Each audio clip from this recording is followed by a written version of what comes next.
This is the TJ Hoisington Podcast. Unleash your greatness within. Anybody seen this book before? Man's Search for Meaning? Did you read it? This is my favorite book. And I know why. It's beautiful. And look, I'll tell you, this is how beautiful it is. Try to hear it with the spirit in which I give it. This man is a hero. Of the top 20 books in the world, this is one of the top selling books. In World War II, he was a young graduate, became a doctor and a psychiatrist, living in Vienna. His family lived in Vienna. When they saw what the Nazis were doing on that territory, his parents went down to, this was not in the book, this part was not in the book, this is some later research. So I'll get to something that wasn't.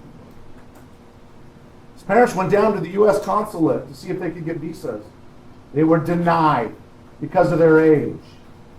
Him and his sister, parents said, why don't you guys go down and see if you can get visas to get out of this country. We see what's happening. Viktor went down to the U.S. consulate. He was awarded a visa. When he came home, he walked through the front door. He noticed a marble with the inscription on it from a blown-up synagogue. It said on the marble at the front of the door, his dad had brought it home. It said on it, "Honor thy father and thy mother, that thy days may be long upon the land." He walked through the door. He took his visa. He went upstairs to his bedroom. He opened his dresser drawer. He put his visa in, closed the drawer, and never used it. In time, he went to Auschwitz along with his sister, with his mom and dad. It was fortunate in hindsight that he went, because being a doctor, he was able to help his dad, who was dying in Auschwitz, and was there holding him when he took his last breath, and was able to give aid and comfort in those last few moments. His mom and his sister were murdered. Difficult time, as a lot of people would commit suicide in the concentration camps by doing one simple thing. If you've ever been to Dachau or Auschwitz, I've been there. There's about 50 feet of grass from the walk area and the fence. The rule was, if you stepped on the grass and you walked toward the fence, you would be shot. When people became helpless and gave up on the pain that we can never know exactly what that was like, he said, I would notice some people would get on the grass and walk toward the fence, and that would be the end of them. And then he had his own wake-up moment. This part was in the book. He was taken to the chamber where they shave all the hair off every part of your body.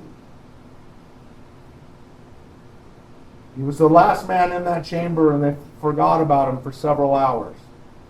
Every hair on his body was taken off against his will. He ended up not going to the gas chamber. Later, America would come in, would free those that survived. He would later tell the story that it was in that moment that he realized, you can take everything from me, but there's one thing you can never take from me. Is my thoughts and my attitude. No matter how difficult my situation may be, I always have the ability to separate from the pain, to make meaning out of the most hardened and difficult situations in life. What a lesson he was to millions of people before he died. He was speaking to a group.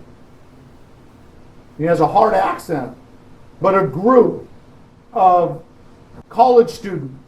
And I want to show you a little bit of this video here, because this is the ultimate leadership principle. They wish to make a lot of money. In Europe, every American student, even more every American adult, is regarded as someone who is just out to make a lot of money. Really, 16% of these students regarded their main goal and concern in life to make a lot of money. I'm quoting literally, make a lot of money.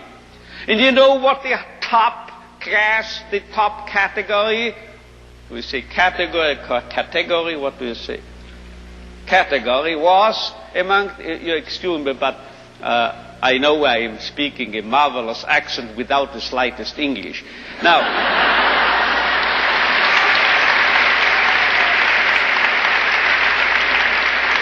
you know what the top category was?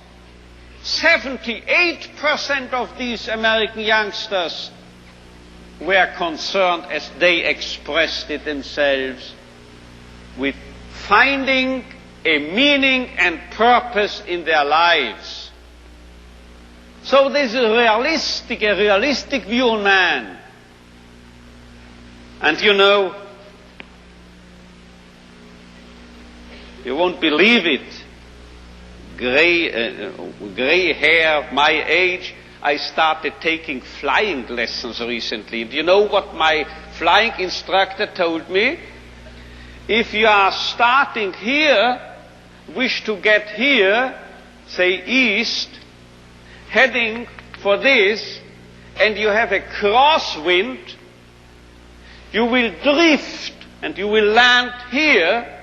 So you have to do what we pilots call crabbing, he told me, C-R-A-B, crabbing. You have to head for north of this airfield, and you have to fly that way, you see, as if you headed in this direction. If you are heading here above this airfield, then you will actually land here. But if you head for here, you are landing here. This holds also for man, I would say.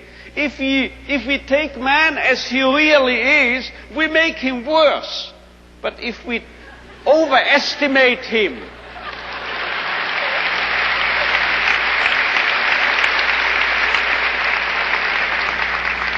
it's premature, your applause, you will soon know why. If we seem to be idealists and are overrating man, and looking at him that high, here above, you know what happens? We promote him to what he really can be. So we have to be idealists in a way, because then we'll wind up as the real realists. And you know who has said this? If we take man as he is, we make him worse. But if we take man as he should be, we make him capable of becoming what he can be. This was not my flight instructor, this was not me, this was Goethe. He said this verbally. And now you will understand why I, in one of my writings, once said, this is the most apt maxim and motto for any psychotherapeutic activity.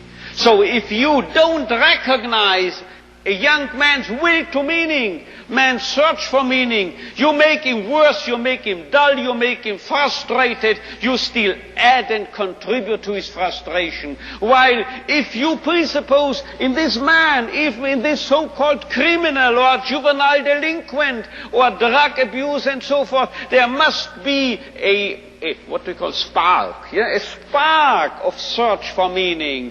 Let's recognize this, let's presuppose it, and then you will elicit it from him, and you will make him become what he in principle is capable of becoming. That is the principle of leadership. I said it early on in the first hour, 2 hours. We affirm as leaders, and I hope you're getting it from your leader, worth and potential all the time. Worth and potential. Worth and potential.